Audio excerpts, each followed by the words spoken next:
talking about, Gail's been talking about the core concepts of science of mind. And tonight is the last one, and it's core concept 10, which is the mystic concept of the cosmic Christ. So we read from the science of mind, the cosmic Christ is not that of a person, but of a principle, a universal presence, the universal image of God present in all creation, the pattern that connects. The word Christ is a Greek word meaning light. Jesus was an enlightened man, and he brought the concept of enlightened thinking in his teaching to the people of his time who were bound in the old ways of teaching and thinking. They were tied and restricted by the laws of the old way of being.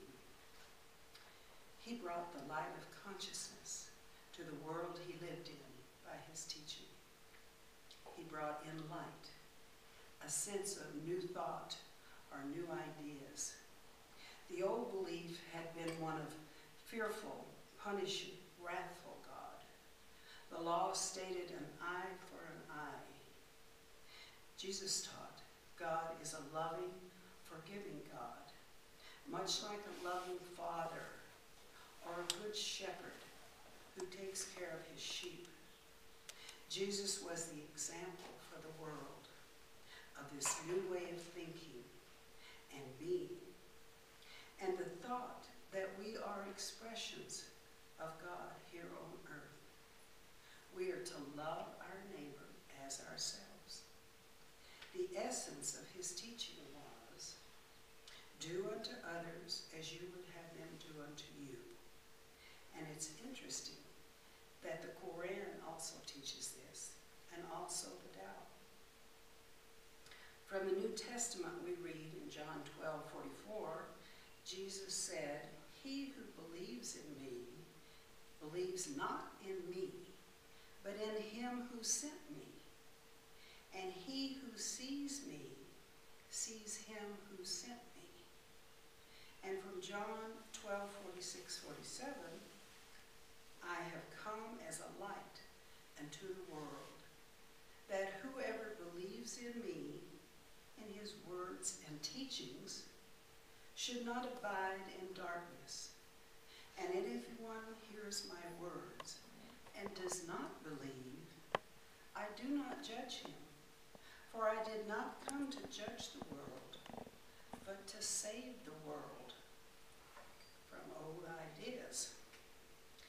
Ernest Holmes said, Christ is the Word of God manifest in and through mankind.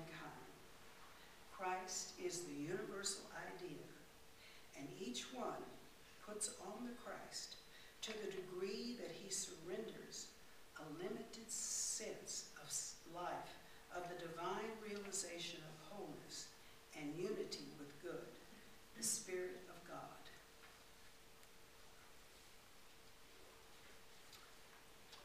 There is a story about a bishop back in the 1870s. The bishop had charge of a small denominational college. Annually, he visited the school and stayed in the home of the president. The bishop was a narrow thinker with a dim view of the future. He told the school president during one of those visits that everything that could be invented had already been invented. The administrator disagreed. In 50 years, he contested, people will learn to fly like birds. That kind of talk greatly disturbed the bishop. Flight is reserved for birds and angels, he said emphatically, and you, sir, are guilty of blasphemy. The name of the bishop was Milton Wright. That name may not have a great deal of meaning to you, but something else will. You see, back at home, this clergyman had two enthusiastic sons, Orville and Wilbur. who believed that our greatest songs were still unsung. The rest of the story is one of an enthusiastic belief in tomorrow. You know how it ends.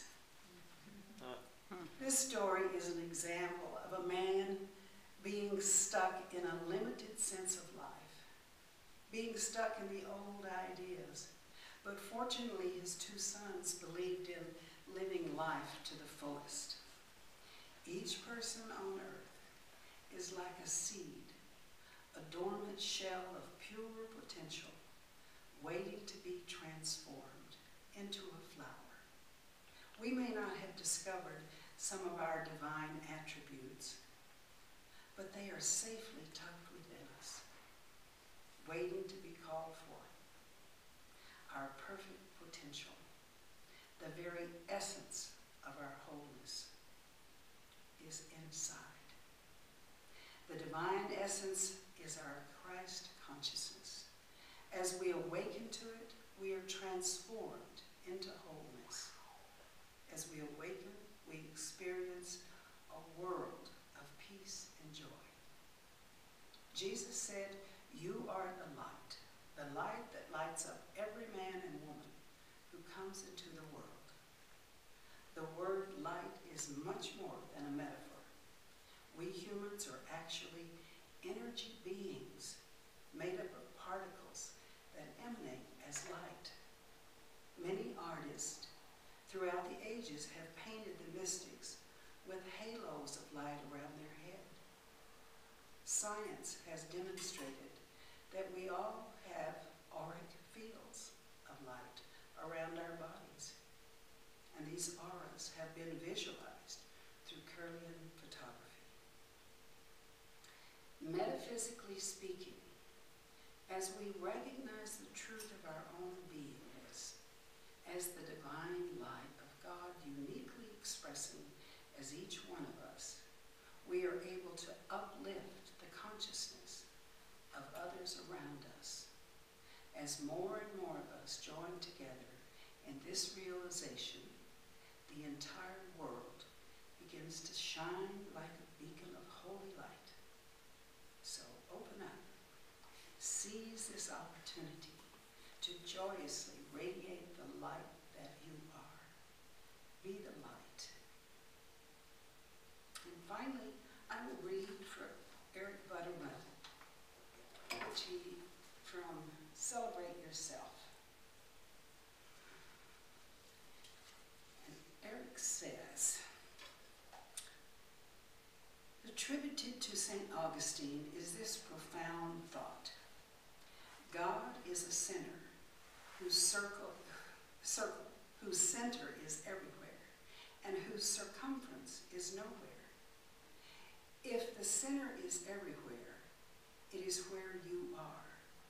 You are the center of the universe, the center of God. This is not a point to be made egotistically, but transcendentally. That is, there is that of you which is centered in God, and which is a point of God activity flowing forth in expression as you. And the circumference is limitless. There is no limit to God or to man in God consciousness. God is not in you like a raisin is in a roll, but like the ocean is in the wave. The wave is nothing more or less than the ocean formed into the shape of a wave.